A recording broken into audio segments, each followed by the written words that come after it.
What's up, guys? Peter von Panda here. Hey, I was turned on to something recently in the prepper world, survival tabs, and these are kind of interesting.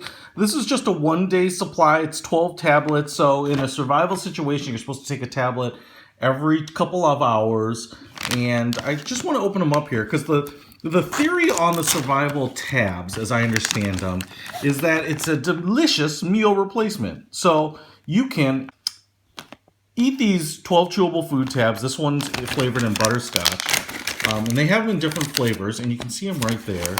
Is that they are supposed to be packed with protein, calories, all the things that you need. Man, they're kind of like giant tablet sized. You can see they're like kind of a giant tablet. So serving size is 12 tabs. That means if you eat all 12 of these tablets, you're going to have 240 calories. You're going to have 4 grams of protein. You're going to have a bunch of different types of vitamins. So, if you're in a survival situation and you're looking to keep yourself alive, you could eat a multivitamin, and that's going to give you part of your vitamin. But the other thing that you really need are calories and protein. I mean, in a true survival situation, not just kind of getting through a day or two, but more longer term than that. And so these are really interesting in that you have these tablets which are supposed to be packed with stuff that's important to kind of keep you alive. The other thing that's really cool is that this package, and I could actually take these out, those 12 tabs, and even put them in a smaller bag, is really light. It's very small. You could put a handful of these in your backpack, put one in your day pack, and they would theoretically keep you alive. Now, could you do the same thing by making your own little trail mix, between peanuts and chocolate and multivitamins and things like that? Probably. But this is saving you that trouble and kind of doing it supposedly in a more formulated, scientific, and more balanced way. Now, one of the things that I do want to see is it's not necessarily a perfect test, but when things are high in potential energy, they tend to burn. Lighting them on fire tends to release that potential energy, especially if it's easily releasable potential energy. So you've probably seen that you can take a peanut and light it on fire and it burns kind of like a candle. I'm just kind of curious if this will too. So that's going to be my first test before we give it a food test. Let's try lighting it on fire. Absolutely smoldering.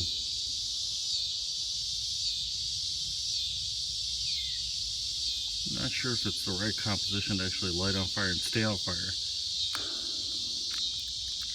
Okay, there it goes. So, it absolutely burns. And that's actually a really good sign, I think.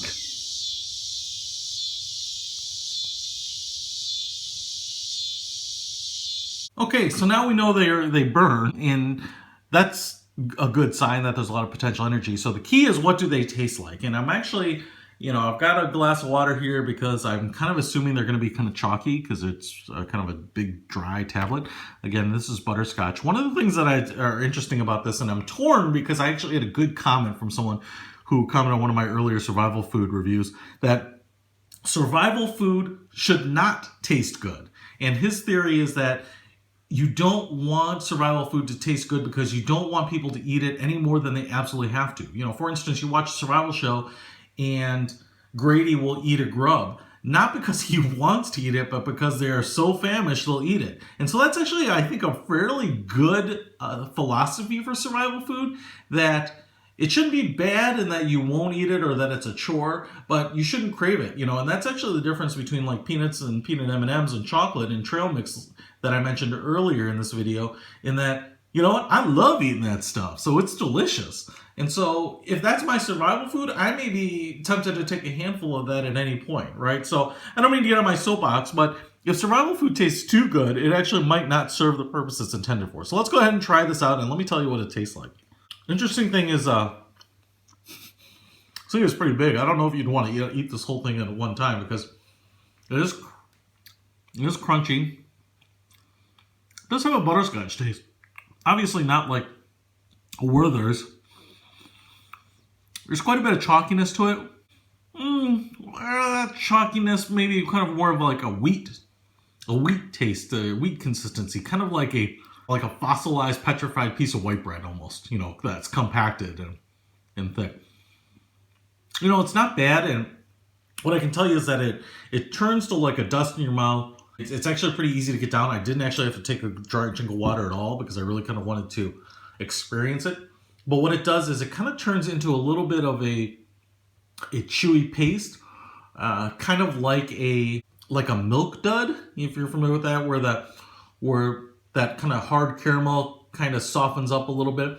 But I have it kind of stuck between my teeth. It's kind of dissolving as I'm running my tongue on it and kind of coming out. And I'm sure a swig of water here clears it up quite a bit. But it's a lot what you'd expect. I wouldn't say it's bad, and it's actually it's not nearly as chalky or dusty or dry or tasteless as I thought it would be. It'd be interesting to try some of the other flavors that they have, like chocolate, etc., etc. I think a lot of that is just a little bit of flavoring to kind of make it a little more palatable. If you had to eat one of these every 2 hours, it would be easy to toss this in your mouth and down it. It's a lot more appealing than eating a grub or a cricket or something like that on the field. The beautiful thing about this is that these packages are nice and light. They're easy to carry. You could pull a couple of these in a day pack. You would never feel them because they're so light. They're going to be really stable at room temperatures for a long time, so you don't have to worry about the age of the raisins or the nuts or whatever. And they're just really purpose-built. Survival tabs are kind of interesting. You can get a box of these and at least know you have the caloric and protein intake that you need to kind of keep moving forward. That being said, some of my criticisms might be that even though the bag itself is Ziplocked here, and that the tablets are all loose in there, for me that's probably fine, but I would probably prefer the bag to be half this size, just because it's kind of a lot of material for the small number of tablets that it carries, or almost to have the tablets in like a blister pack, kind of like Benadryl, where you pop out a tablet when you need it.